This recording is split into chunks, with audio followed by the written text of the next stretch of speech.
Gigi, kailangan na nating mag-usap.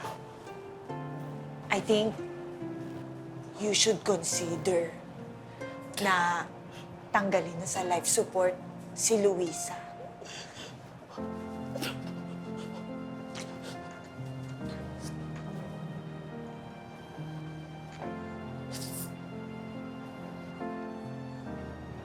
I think it's time you set her free para makapagpahinga na rin siya.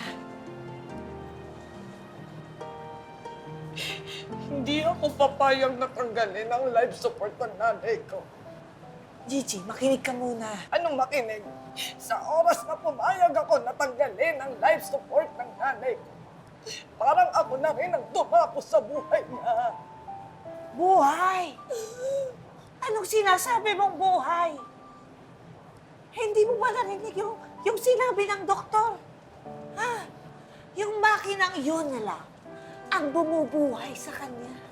Yung makinang yun na lang ang dahilan kung bakit siya humihinga pa. Wala kayong pakialam. Hindi niyo yun makina. Makina yun ng ina ko. Hindi yun makina ng ina niyo. Tama na. Palayain mo na siya. Hindi ko kaya mawala ang nanay ko. Sa oras na mawala siya, hindi ko kakayanin. Hindi ko kakayanin. Magtigil ka nga, Gigi.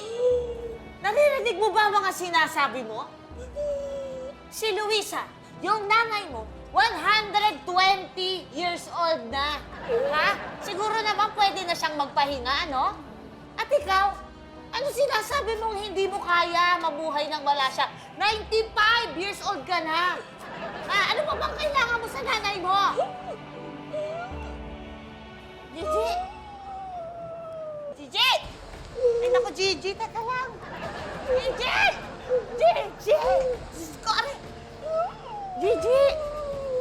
Ay! Kailangan ko ng life support.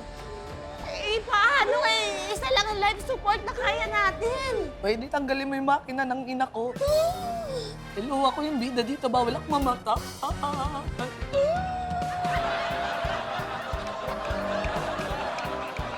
Matandang dilag. Pare, Ay, umuutang ka na naman. Eh, hindi pa nga bayad yung huli mong utang sa akin. oo, kapos na kapos eh. Pati, alam mo namang ikaw lang yung taong malalapitan ko eh. Alam mo na ako lang malalapitan mo. Paano kung dumating yung araw na hindi mo na ako pwedeng lapitan? Hindi pre. Sa tingin ko hindi darating yung araw na yun. Lagi mo pa rin ako matutulungan gaya ng dati eh. Hindi mo masasabi yan. Ikaw naman kasi, pare-pareho pa rin diskarte mo. Puro ka snatching. Dapat wag ka na mag-snatcher. Ano ba? Nakakatsamba naman din ako minsan-minsan pre. Oh, ganito. May nasnatch akong cellphone. Huwag kang mamahalin, no? Oh, tingnan mo. Nako, alam ko to. Mahirapan kay benta yan. Bakit naman? Bagong model to eh, oh. Kailangan yung facial recognition, no? Mabubuksan yung cellphone kapag mukha ng may-ari. Oh, paano mo ngayon ibebenta to kung hindi mabuksan? Malabo nga, no? Yan ang sinasabi ko sa'yo. Laging snatcher ang gusto mo. Ayaw mo kong gayahin. Nag-level up ako. Ano bang racket mo ngayon? Kidnapping. Kidnapper ka? Oo. Katunayan, may bago akong kinidnap kahapon. Tingnan mo. Ha? Ito, dito siya. Ha? Ayan o. Ayos ba? Makaka 2 million ako ditong ransom. Iyak nang iyak yung magulang eh. Kilala ko to! Oh, uy! Uy, anong ginagawa mo? Oh. Ayan, nabuksan na! Oo nga no. Paano? Siya kasi yung inisnatchan ko ng cellphone. O, tinan mo. Sabi ko naman sa'yo eh, lagi mo ako matutulungan eh. Thank you!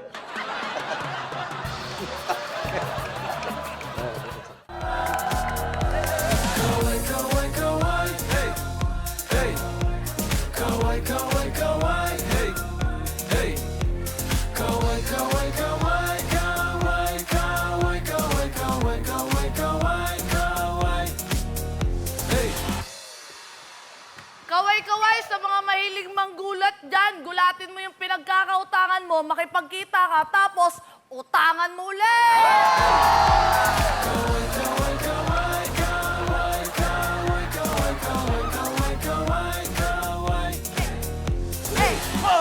Kaway-kaway sa mahilig manggulat dyan. Gulatin mo yung pinagkakautangan mo, tapos mag-shopping ka, tapos i-post mo yung pinamili mo, tapos lagyan mo ng caption, #blessed.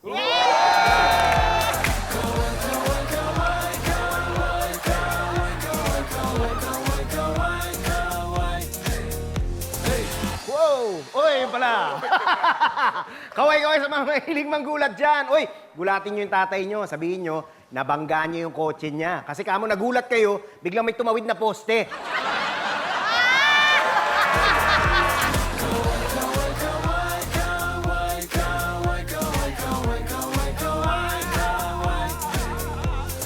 Hoy! Kaway-kaway sa mga mahilig manggulat dyan. Ako, gulatin mo yung boss mo. Manghingi ka ng increase, tapos sabihin mo, pag hindi siya pumayag, break na kayo!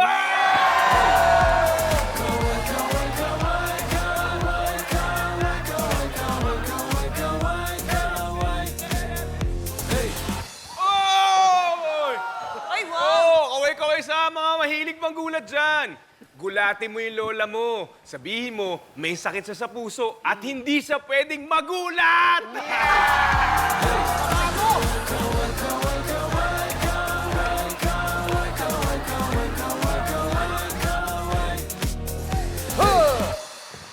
Kaway-kaway sa mga mahilig manggulat dyan.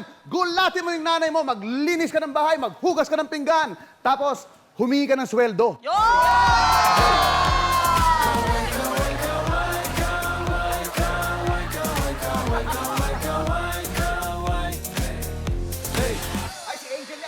Kaway-kaway sa mga mahilig manggulat dyan. Alam mo, gulatin mo yung boyfriend mo. Pag nag-date kayo, sabihin mo, buntis ka. Ngayon, pag nagtaka siya, kasi wala pa namang nangyayari sa inyo, sabihin mo, advance ka lang mag-isip.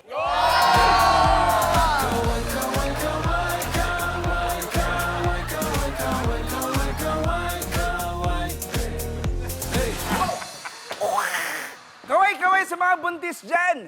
Gulatin mo yung mga friends mo. Magpa-party ka para sa gender reveal. Tapos ang sunod mong i-reveal kung sino ang ama.